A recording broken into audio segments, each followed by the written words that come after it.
నాకు దాని నుంచి నా పరిస్థితి ఎలా ఉంది అంటే,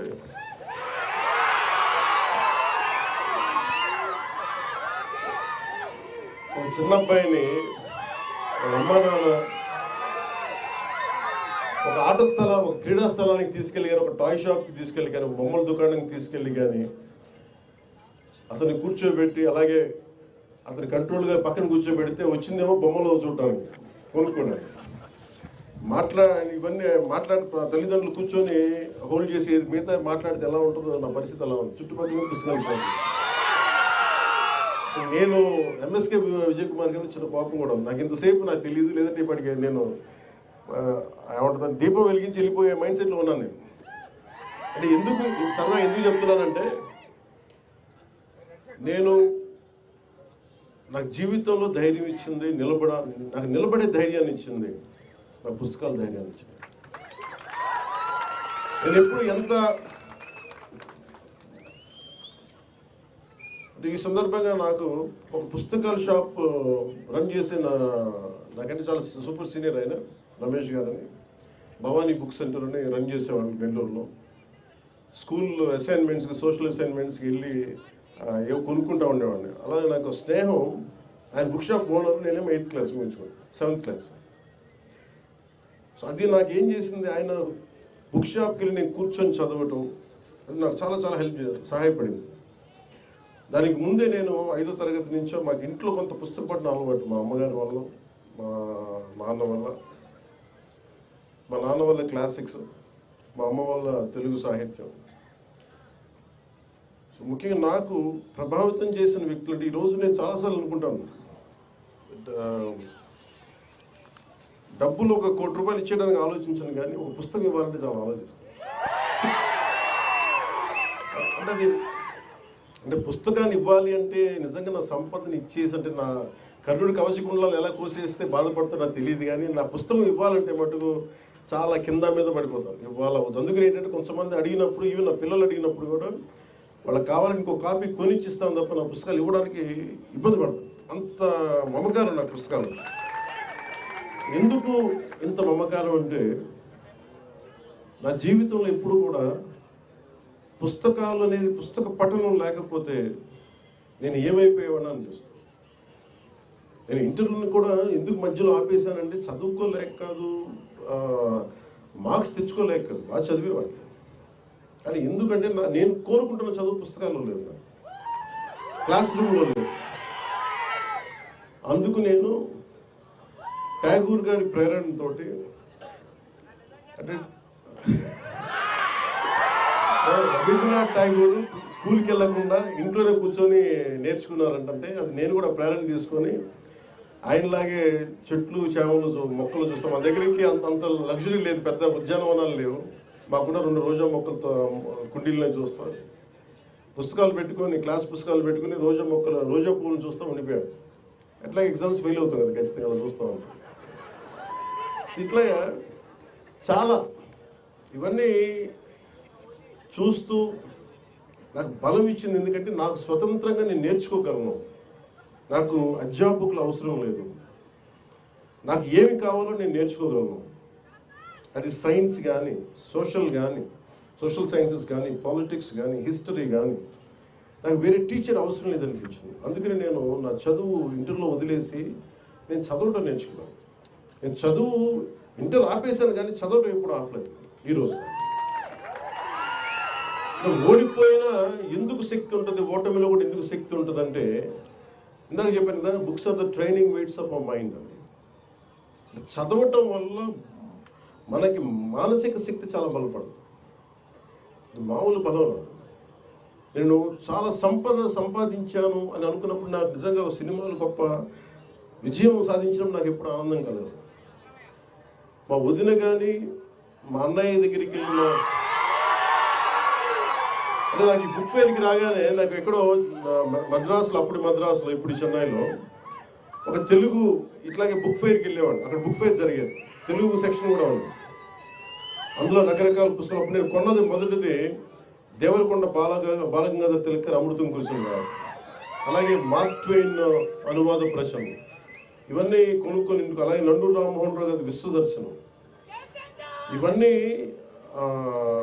మనకి ఇంటికి వచ్చి ఎప్పుడు ఓపెన్ చేయాలి అవి, ఆ కొత్త పుస్తకాల వాసన అది మర్చిపోలేము. ఆ ఓపెన్ చేయగానే దానికి కొత్త సువాసన ఉండదు. అంటే వర్షం చినుకు పడ్డప్పుడు ఎండిపోయిన నేలకి మట్టి వాసన ఎలా ఉంటుందో, ఒక కొత్త పుస్తకాన్ని తీస్తే ఆ వాసన అది తాగు ఎంత మొత్తుగా ఉంటుందో ఒక పుస్తక ప్రియుడికి తెలుసు దాని భావం.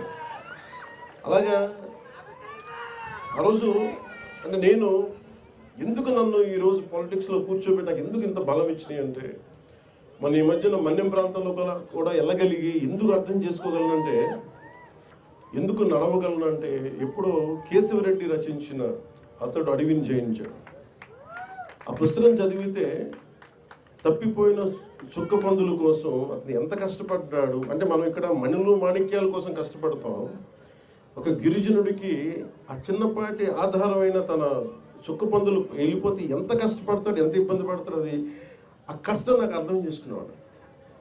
అంటే ఎంత ఇబ్బందులు పడతారు. అలాగే చిన్న కథలు చదివిన, అలాగే మన సంస్కృతి గురించి అర్థం చేసుకోవడానికి ఎప్పుడో చిన్నప్పుడు 5వ తరగతిలో ఐ థింక్ ఆంధ్రపత్రిక సరిగ్గా గుర్తులేదు, దాంట్లో హాహా హూ అని చెప్పి మన విశ్వనాథ సత్యనారాయణ గారిది ఒక ధారావాహిక సీరియల్ ఉండేది. నాకు ఎందుకు గుర్తుండిపోయిందంటే, ఏదో ఒక విదేశాల్లో పెద్ద బహుళంతస్తులు ఉన్న ఒక సెంటర్లో ఒక అశ్వముఖంతో ఉన్న మనిషి శరీరంతో ఒక గంధర్వుడు పడిపోయి ఉంటాడు, ఇలా మూర్ఛ పడిపోయి ఉంటాడు. ఆ ఫోటో చూశాను, అది చదివి దాన్ని చదవడం స్టార్ట్ చేశాను. ఆ హాహాహు చదివితే విశ్వనాథ సత్యనారాయణ గారిది మన సంస్కృతి పట్ల అవగాహన అర్థం అవుతుంది. అంటే ఎంత గొప్ప సంస్కృతి అని, అంటే ఎంత గొప్ప సైన్స్ ఫ్యాంటసీ సినిమా అంటే, ఒక జగదేక వీరుడు విజయ అతిలోక సుందర ప్రపంచం దానికి మించింది అంటే ఎంత అద్భుతం. అలాగే గుర్రం జాషువా గారిది మనకి ఫిరదౌసి నా టీచర్ చెప్తే, నా తెలుగు మాస్టర్ గారు రమణయ్య వెంకటరమణ గారు చెప్తే ఎంత హత్తుకుపోయిందంటే, నా గుర్రం జాషువా గారి మీద పాదాలకి నమస్కరించాలని అంత గౌరవం పెరిగిపోయింది. అంత అంటే ఒక వ్యక్తి తాలూకు కష్టం, ఒక శ్రమ దోపిడిని ఎలా చేయకూడదు అనేది మనకి ఫిరదౌసిలో అర్థమవుతుంది. అలాగే ఒక అడ్వెంచర్ అంటే ఇష్టం, ఎలా చేయాలనుకున్నప్పుడు చివుకుల పురుషోత్తం గారిది, ఆయన బాల సాహిత్యం తెలియనప్పుడు బంగారం చేయడం ఎలా, అది చదివినప్పుడు నాకు కూడా ఇంట్లో నుంచి పారిపోయి బంగారం ఎలా చేస్తే మన ఇంట్లో తీసుకొని తెచ్చేసుకోవచ్చు అనేది ఒక ఫ్యాంటసీ మైండ్ ఉంది. అలాగే ఇంకొంచెం వయసు వచ్చాక ఏది పాపం అని చివుకుల పురుషోత్తం గారు చదివినప్పుడు ఎంతెంత కష్టాలు పడాలి, ఏమేమి నలుగుతారు మనుషులు. అలాగే గోపీచంద్ గారు ధర్మవడ్డీ చదువుతున్నప్పుడు మనుషుల స్వభావాలు ఎలా మారిపోతాయి, చెడ్డవాడుగా ఉన్నప్పుడు అందరూ భయపడతారు, మంచివాడుగా ఉన్నప్పుడు సమాజమే చెడ్డదైపు చంపేసింది, ఇలాంటివి విన్నాం. ఇలా ఒక్కొక్క పుస్తకం చదువుతున్నప్పుడు లోపల చాలా తెలియని భావాలు, మనకు సమాజం పట్ల అవగాహన, ఇవన్నీ మనకి కదులుతూ ఉంటాయి. అలాగే విభూతి భూషణ్ బందోపాధ్యాయ గారిది వనవాసి చదివి మెడ్రాస్ చెన్నైలో, మేబీ ఆయన 17-18 సంవత్సరాలు అనుకుంటా. చదువుతున్నప్పుడు ఒక రచయిత కళ్ళకు కట్టినట్టుగా ఒక అడవిలోకి వెళ్తే మోదుగు పూలు ఎలా వికసించుకున్నాయి, అది ఏదో అడవి దహించుకుపోతున్నట్టుందా, ఇలాంటి వర్ణన నన్ను కదిలించేసేది. నన్ను అందుకునే ఒక ప్రకృతి ప్రేమికుని చేసింది వనవాసి అనే ఒక నవల విభూతి భూషణ్ బందోపాధ్యాయ గారు రాసింది. అలా ఒక్కొక్క పుస్తకం ఒక్కొక్కలా ప్రభావితం చేస్తుంది. దాంతోపాటు ఆంగ్ల సాహిత్యం కానీ క్లాసిక్స్ కానీ ఒక్కటి బట్టి నేను చెప్పగలను, తెలుగు సాహిత్యం మామూలు మన అదృష్టవంతులు కాదు. తెలుగు భాషలో మనందరం తెలుగు వారిగా పుట్టడం, అసలు ఎంత అద్భుతమైన సాహిత్యం ఉంది అంటే, మనం నేర్చుకోవాలి, చదవాలి, కానీ మన మైండ్స్ ఎంత ఓపెన్ అప్ అవుతే మనకి ఊహించలేము. మనం ఇందాక ఇప్పుడు నాలాంటి వాడి భాష కంటే కూడా, నాలాంటి వాడి ఉపన్యాసం కంటే కూడా, ఇందాక శ్రీనివాసరావు గారికి మనస్ఫూర్తిగా నేను క్షమాపణ చెప్తా ఉన్నాను, కె శ్రీనివాసరావు గారికి. ఎందుకంటే నేను మధ్యలో ఆపేసి అర్థవంతంగా ఆపేశాను. అంటే ఆయన భారతదేశంలో ఉన్న అన్ని భాషల్లో ఉన్న కీలకమైన కథలన్నీ ఆయన ఇంగ్లీష్లో ఇండియన్ స్టోరీస్ ఒక ఫస్ట్ వాల్యూమ్ ఆయన సంకలనం చేసి నాకు ఇచ్చారు. ఇప్పుడు నాకు మనస్ఫూర్తిగా వారికి నా ధన్యవాదాలు తెలుపుతున్నాను. అంటే మనం ఎందుకు అర్థం చేసుకోవాలి అంటే, నాలంటే ఒక పాపులర్ ఫిగరే, ఎక్కువ మందికి తెలిసి ఉండొచ్చు, కానీ నిజంగా జ్ఞానం ఉన్న వాళ్ళు ఎక్కువ మాట్లాడరు. మనం వెళ్ళాలి వాళ్ళ దగ్గరికి. శ్రీనివాసరావు గారు కానీ వేదిక పైన పెద్దలందరూ కూడా మన వాళ్ళ దగ్గర నుంచి నేర్చుకోవాల్సింది చాలా ఉంది. మేబీ నాలాంటి ప్రాచుర్యం ఉన్న వ్యక్తి, పాపులారిటీ ఉన్న వ్యక్తి అలాంటి మహానుభావుల గురించి తెలియజేస్తే, వేదిక పైన మహానుభావుల గురించి తెలియజేస్తే అది నిజంగా సమాజానికి చాలా గొప్ప సేవ చేస్తున్నట్టు. అంటే మనం పాపులారిటీ అంటే పాపులారిటీ ఉన్నంత మాత్రాన వాళ్ళు మేధావులు కాదు, నాతో సహా. ఎందుకంటే ఒక కథ రాయాలి అంటే భాష మీద ఎంత పట్టు ఉండాలి, వ్యాకరణం మీద ఎంత పట్టు ఉండాలి, అసలు ఒక్కొక్క పదప్రయోగం మీద ఎంత పట్టు ఉండాలి. ఎందుకంటే నేను స్క్రీన్ ప్లే కూడా రాస్తాను కాబట్టి నాకు తెలుసు ఎంత కష్టమో నాకు తెలుసు. ఒక స్పీచ్ రాయాలంటే నాకు ఎంత శ్రమ పడతానో నాకు తెలుసు. మన తిరుపతిలో సనాతన ధర్మం గురించి ఒక స్పీచ్ రాయాలంటే ఒక 6 గంటలు, నాకు ఆల్మోస్ట్ ఒక 7 గంటలు పెట్టిన స్పీచ్. పొద్దున్న కూర్చుంటే తిరుమలలో కూర్చొని రాయడానికి.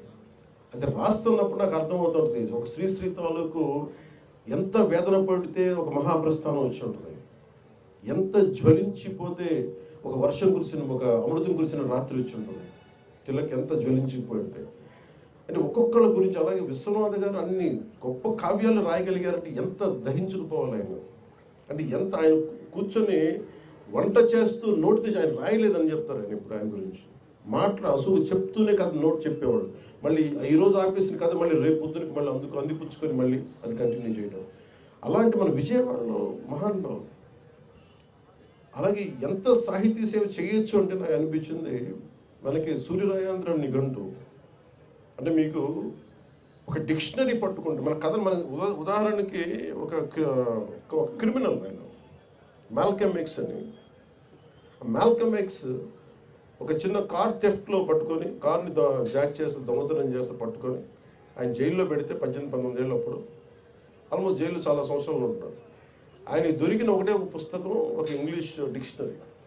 అతనికి ఆల్ఫాబెట్స్ తెలియదు, కొద్దిగా నేర్చుకొని కేవలం ఒక డిక్షనరీని చదివితే సంపూర్ణమైన జ్ఞానం వచ్చేసిందండి.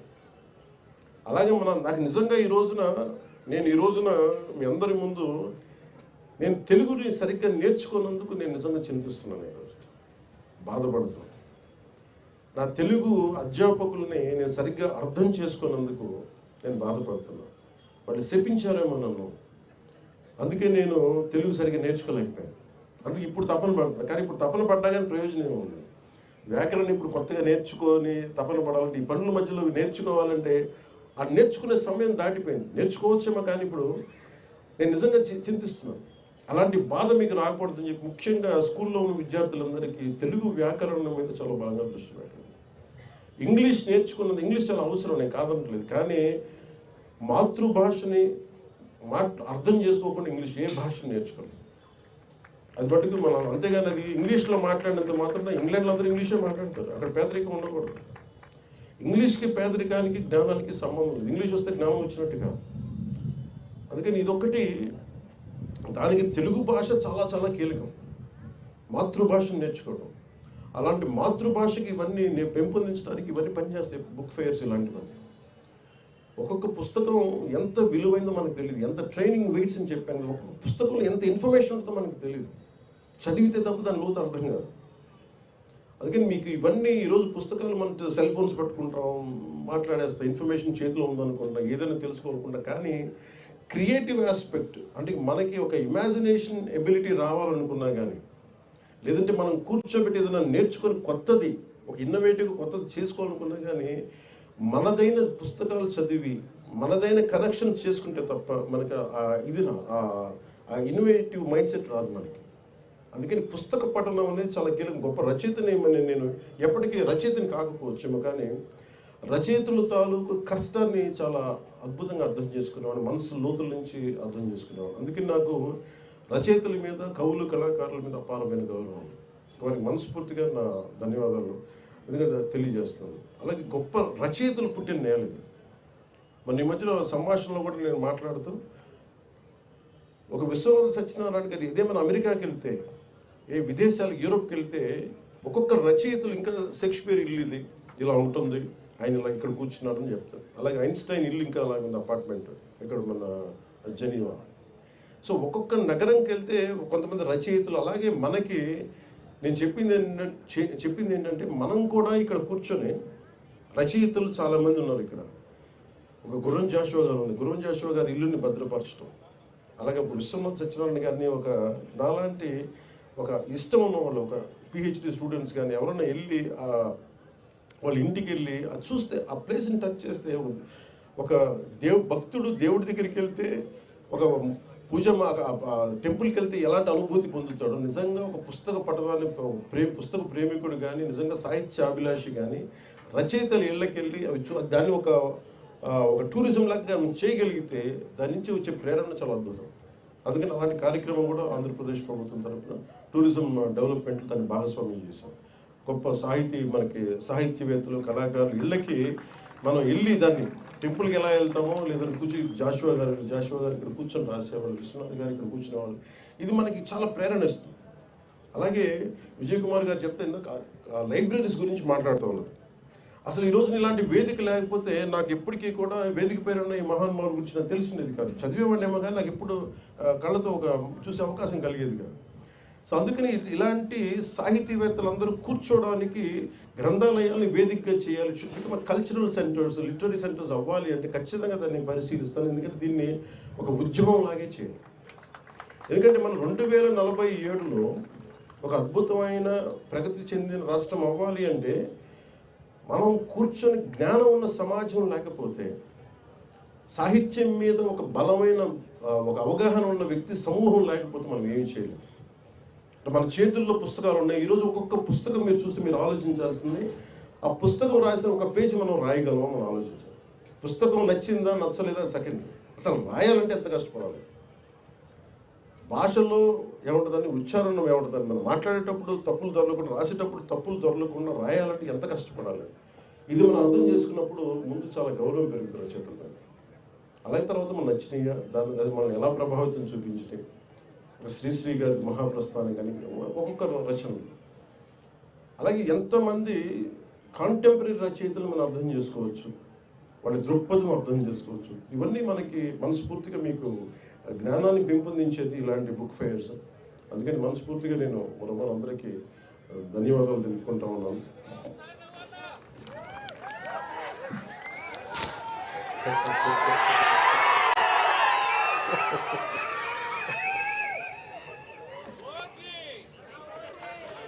అంటే నాకు ప్రతిసారి మీరు ఓజీ కంటే కూడా మీరు శ్రీశ్రీ అంటే బాగుంది. అంటే నేను అనేది, మీరు సినిమా చూడటం కరెక్టే, మరి నేను మీకు ప్రాణం అయితే నాకు పుస్తకాలు నాకు ప్రాణం. అంటే నేను మీకు ప్రాణం అయ్యే స్థాయికి నేను వచ్చానంటే నన్ను ప్రభావితం చేసిన ఈ పుస్తకాలు. అందువల్ల మీరు కూడా నేర్చుకోండి అని చెప్తాను, మీరు కూడా చదవండి అని చెప్తాను. అలాగే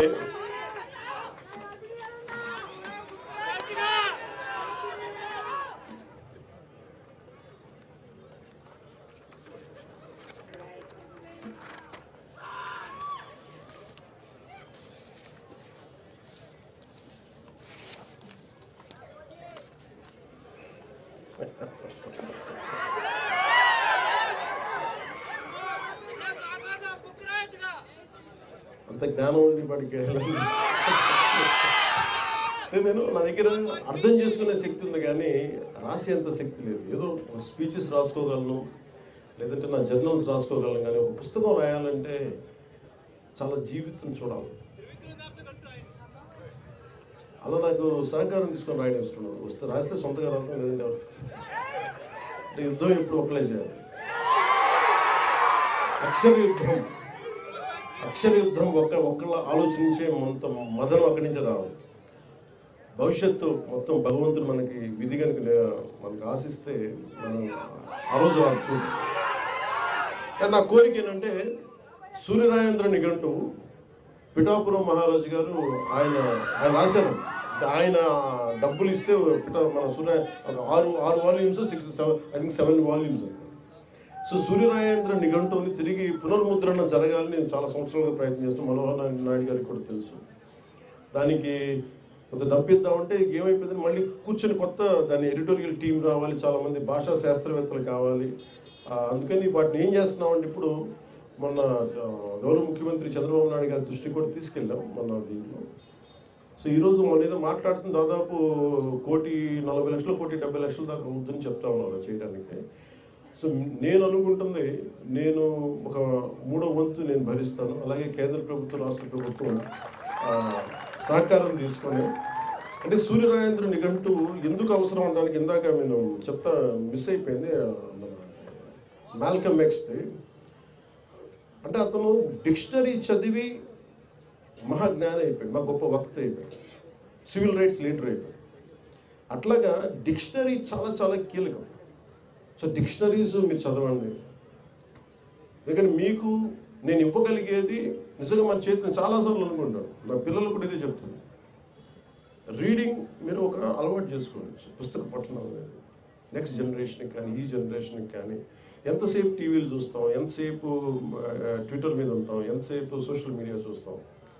నిజంగా కనుక మన పుస్తకాలు చదివితే మనకు వచ్చే జ్ఞానం వేరు, పోరాటం చేసే శక్తి వేరు ఉంటుంది. నేను చాలాసార్లు కుంగిపోయినప్పుడు ఒక శేషేంద్ర నాకు ఉత్సాహాన్ని ఇచ్చాడు, గుంటూరు శేషేంద్ర. అలాగే నాకు తిరుగుబాటు చేయాలి, గతి మనకు దారి తెన్ను లేదు, కానీ చీకట్లో ఒక దీపంలా కనిపిస్తుంది అనేది నాకు చెప్పడానికి నాకు దేవరకొండ బాలగంగాధర తిలక్ నాకు దారి చూపించారు. వాళ్ళు ఎవరు నా దగ్గర ప్రత్యక్షంగా ఎవరు లేరు, కానీ వారి మాటలు నాకు గైడెన్స్ ఇచ్చింది. అందుకని మీకు ప్రతిదీ ఈ కనిపిస్తున్న ప్రతి పుస్తకం అది మీకు ఒక సంపద, అది మీకు ధైర్యం ఇచ్చేది. అందుకని ఆ ధైర్యాన్ని మీరు సంపాదించుకోమని. ఎందుకంటే నేను ఒక్కడిని చేసే పోరాటం కాదు, మీలాంటి యువకులు, పెద్దవాళ్ళందరూ కూడా మనం కూర్చొని, ఎవరైతే తెలుగు భాషా శాస్త్రవేత్తలు ఉన్నారో, అధ్యాపకులు ఉన్నారో, తెలుగు పండితులు ఉన్నారో, ముందుగా మనం చేసిన సరిగ్గా నేర్చుకున్నందుకు వారి కాళ్ళకి నమస్కారం పెట్టాలి. ఎందుకంటే మీరు ఎంత కష్టపడితే డబ్బులు ఉండవు దాంట్లో. తెలుగు అధ్యాపకులు కావాలంటే డబ్బులు ఉండాలి. మొన్న ఈ మధ్యన స్కూల్లో కూడా చెప్పారు, అధ్యాపకులు హైయెస్ట్ పెయిడ్ వ్యక్తులు అవ్వాలి, జీతాలు వాళ్ళకి ఎక్కువ ఉండాలి. ఎందుకంటే సమాజాన్ని నిజంగా ఒక అధ్యాపకుడు కనుక బలమైన జీతభత్యాలు ఇవ్వగలిగితే సమాజం మారిపోతుంది. ఆ విధంగా నేను కోరుకుంటా ఉన్నాను, అలాంటి జరగాలని చెప్పి. మనస్ఫూర్తిగా నాకు ఈ అవకాశాన్ని ఇచ్చిన ఈ మొత్తం ఈ బుక్ ఫేర్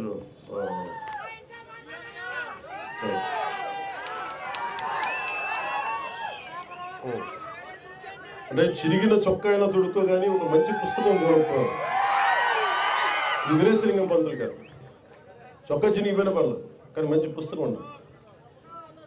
అలాగే మనకి పుస్తకాలు లేకుండా నేను రోడ్డు మీదకి బయటికి రాను. నేను చాలాసార్లు వెళ్ళినప్పుడు నాకు భయం వచ్చేసి పుస్తకాలు పక్కన లేకపోతే ఏదో కోల్పోయినట్టు. నేను కోట్లు వదిలేసుకున్నాను, కోట్లు డబ్బులు ఇవ్వలేదు, నాకు కోట్లు పోగొట్టుకున్నాను, కోట్లు ఇచ్చేసాను, కానీ పుస్తకాలు నా పక్కన ఉన్నంత కాలం నాకు ఎప్పటిలా ఉంటుందంటే నన్ను ఒక అంగరక్షకుల్లో కాపాడుతాను. ఎంత ధైర్యం ఉంటుందంటే, నా జీవితంలో మొట్టమొదటిసారి మా వదిన గారిని అడిగేవాడు, నాకు కొంచెం అంటే నాకు పాకెట్ మనీ కావాలంటే నాకు పెద్ద వేరే అలవాటు లేదు, ఊరు పుస్తకాలు చదవడం అలవాటు. ఆ పుస్తకాల కోసం వెళ్ళి మా వదిన ఏదో అడిగితే వాడు కూర్చోబెట్టి ఏదో డబ్బులు ఇచ్చేది. ఆ డబ్బులు చూడ పరిగెత్తికి బుక్ షాప్కి వెళ్ళి బుక్స్ కొనుక్కొని అవన్నీ కలెక్ట్ చేసుకున్నాయి. చనిపోయేగా నాకున్న కోరిక చనిపోయేగా. నేను చాలాసార్లు ఒక తొలి ప్రేమకి కొంత డబ్బు వచ్చింది, ఇప్పుడు పుస్తకాలు చూసేవాడిని, కానీ నేను కోరుకున్న దానికి ₹1,00,000. మీరు ఊహించుకుంటే నా రెమ్యూనరేషన్ 15 లక్షలు అంటే నేను ₹1,00,000 పుస్తకం, 1,00,000 2 లక్షల పుస్తకాలు కొనుక్కున్నాను. అంటే వెళ్ళి పుస్తకాలు కొనుక్కున్న ఆ బుక్ షాప్లోకి వెళ్తే ఎంత అనిపించిందంటే, నేను ఏదో మొత్తం ఒక బ్యాంక్ వాల్ట్లోకి వెళ్తే కొన్ని లక్షల కోట్లు కనిపిస్తే ఎలా ఉంటుందో నాకు లోపల అలా ఉంది. జేబులో డబ్బులు ఉన్నాయి, ఎదురుగా పుస్తకాలు ఉన్నాయి. ఒక్కొక్క పుస్తకాన్ని నాకు నచ్చిన పుస్తకం కొనుక్కొని రూమ్లో పెట్టుకొని ఒక 3 రోజులు నిద్రపోలేదు. అది చూస్తూ ఉన్నాను, కొంచెం చదువుకుంటా ఉన్నాను, మళ్ళీ ఆ పుస్తకం తీసాను, కక్కుర్తి ఆతృత, ఇది చదివేయాలి. అందుకే నేను అంటే ఒక జీవిత కాలంలో కార్ల్ సగాన్ చెప్పినట్టుగా 10,000 పుస్తకాలు చదవగలను. ఒక మనిషి 10,000 పుస్తకాలు చాలా బలంగా చదవగలరు సంపూర్ణంగా. ఆ 10,000 పుస్తకాలు ఎలా చదవాలి అనేది మనం ఒక స్ట్రాటజీతో నిర్ణయించుకోవాలి. మన ఇష్టాలు ఏంటి, మన అయిష్టాలు ఏంటి, ఏ పుస్తకం మనకు అవసరం, ఏ పుస్తకం మనకు అనవసరం, ఇవన్నీ పెట్టుకొని మీరు కూడా పుస్తక ప్రియులు కావాలి, గొప్ప సాహితీ వేత్తల్ని గౌరవించే వ్యక్తులు కావాలి. మీరు తెలుగు భాషని పరిరక్షించే మీరు సైనికులు కావాలని మనస్ఫూర్తిగా కోరుకుంటూ మీ అందరికీ ధన్యవాదాలు తెలియజేసి ఇక్కడికి వచ్చిన ఈ గూడందరికీ కూడా ప్రతి ఒక్కరికి పేరు పేరున ధన్యవాదాలు తెలుపుకొని సెలవు తీసుకున్నాను. తెలుగు తల్లికి ధన్యవాదాలు తెలుపుకొని, ఎందుకంటే మా తెలుగు తల్లికి మల్లెపూ దండ తింటున్నప్పుడల్లా నేను మైమర్చిపోతాను. అలాంటి తెలుగు తల్లికి, తెలుగు మాతృ భాష మనకి ఇచ్చిన తెలుగు తల్లికి మనస్ఫూర్తిగా ధన్యవాదాలు తెలుపుకుంటాం. విజయ్ కుమార్ గారికి, ఇక్కడికి వచ్చిన దీన్ని నిర్వహించిన ప్రతి ఒక్కరికి పేరు పేరున ధన్యవాదాలు తెలుపుకుంటాం. ఇక్కడికి వచ్చిన అభిమానులందరికీ, ఇక్కడికి వచ్చిన మౌనంగా కూర్చొని మీ ప్రేమనిస్తున్న ఇక్కడ సాహితీ ప్రియులందరికీ మనస్ఫూర్తిగా మీ ధన్యవాదాలు తెలుపుకుంటూ, అలాగే దీనికి అద్భుతమైన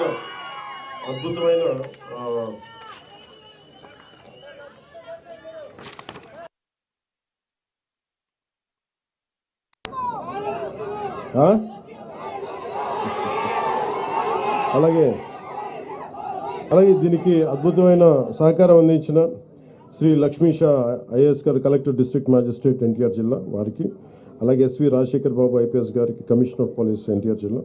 సో ఇక్కడ ఉన్నటువంటి 294 బుక్ స్టాల్ ఆర్గనైజర్స్కి, మీడియా మిత్రులకి అందరికీ కూడా నా ధన్యవాదాలు తెలుపుకుంటూ, ముఖ్యంగా ఎంఎస్కో విజయ్ కుమార్ గారికి, సభాధ్యక్షులు వారికి నా ధన్యవాదాలు తెలుపుకుంటూ, అలాగే కలిశెట్టి అప్పలనాయుడు గారికి, గౌరవ పార్లమెంట్ సభ్యుల వారికి కూడా నా ధన్యవాదాలు తెలుపుకుంటూ, శ్రీ నాగేశ్వరరావు గారు ఈనాడు ఎడిటర్, శ్రీ శ్రీనివాసరావు గారు సాహిత్య అకాడమీ కార్యదర్శి, శ్రీ అప్సరసు కృష్ణారావు గారు కవి, journalist, Shri Lakshmayya Vijayawada book festival society అధ్యక్షులు, శ్రీ టి మనోహర్ నాయుడు గారికి విజయవాడ బుక్ ఫెస్టివల్ సొసైటీ కార్యదర్శి, వీరందరికీ కూడా మరోమారు నా ధన్యవాదాలు తెలుపుకుంటూ మీ అందరికీ కృతజ్ఞతలు తెలియజేసుకుంటూ సెలవు తీసుకున్నాను.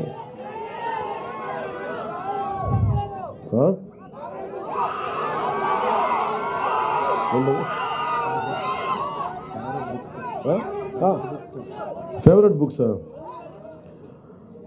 బుక్స్ అని ఒకటేలా చెప్తే చాలా ఉన్నాయి.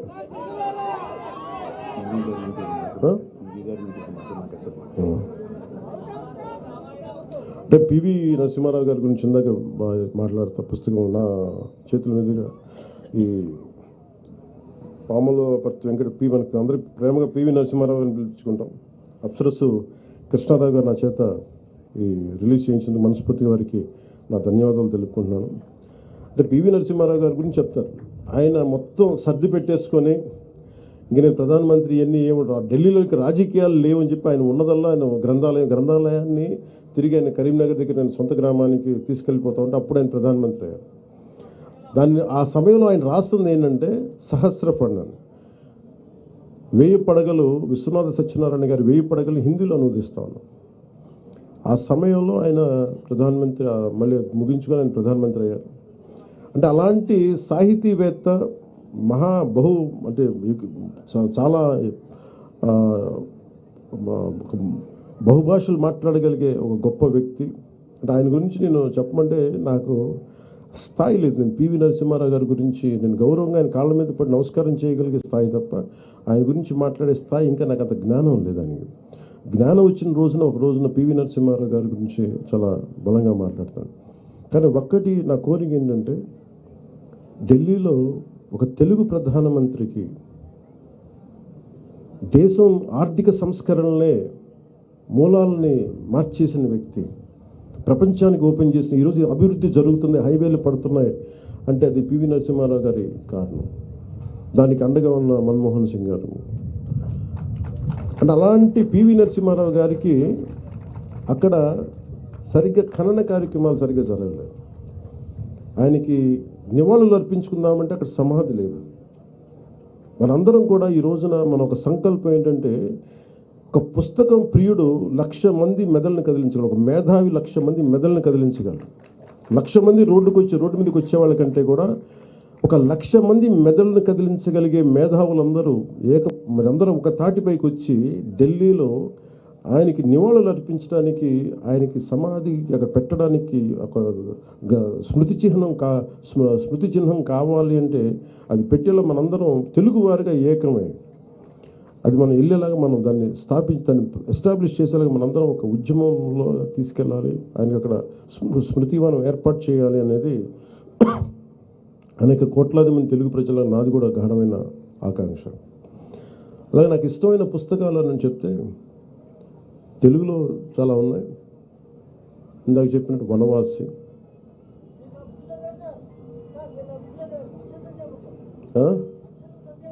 అక్షర సత్యామృతం, తెలుగులో వనవాసి, అలాగే చూకులు పురుషోత్తం గారిది ఏది పాపం అని నేను నేర్చుకున్నాను. అలాగే ఇంగ్లీష్లో బాగా ప్రభావితం చేసిన వి ద నేషన్, మన నాని పాల్కివాలా గారిది we the nation and we the people. The list goes on, చాలా ఉందా లిస్ట్. కానీ ఎప్పుడన్నా మీరు కోరుకున్నట్టుగా ఇలా సభలో కాకుండా అప్పుడప్పుడు నా ట్విట్టర్ని వేదికగా చేసుకుని దాంట్లో చెప్తూ ఉంటాను. ఇదివరకు పెట్టేవాడిని, కానీ మరీ కొంచెం అతిగా ఉంటుంది, ఎక్కువ మన షో కొడుతున్నాడు అనుకుంటారని చెప్పి నాకు ఇబ్బంది. అంటే ఒకసారి అంటే ఇది ఒక్కడే చదువుతున్నట్టు మేము చదవట్లేదని అంటారు, భయం వేసి నేను పెట్టడం మానేసి. బట్ కానీ మీరు చెప్పారు కాబట్టి అప్పుడప్పుడు పెడతాను. Thank you. జై హింద్.